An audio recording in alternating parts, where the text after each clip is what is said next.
New tonight, a Langsburg man is frustrated with how he says he was treated at the Secretary of State while trying to get a new ID. Fox 47's Kellen Buddy joins us with the story.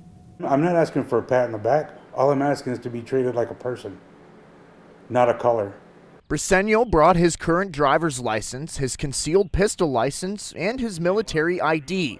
All enough to renew a driver's license, but not one that is real ID compliant. We'll get back to that in a minute. She says, these don't prove anything. I said, well, okay. She writes down non-US on my paper. I asked her what that meant, and she says, until you could prove to me that you have a visa or a birth certificate, you're not a citizen.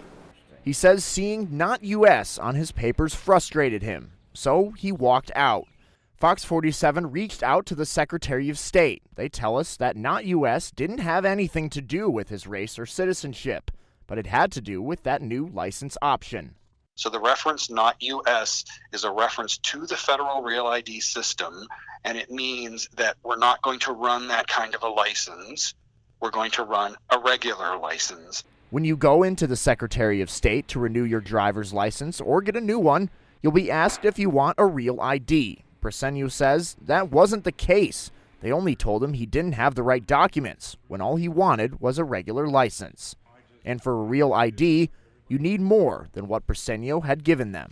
He didn't have the required documents with him because among them, you need a birth certificate.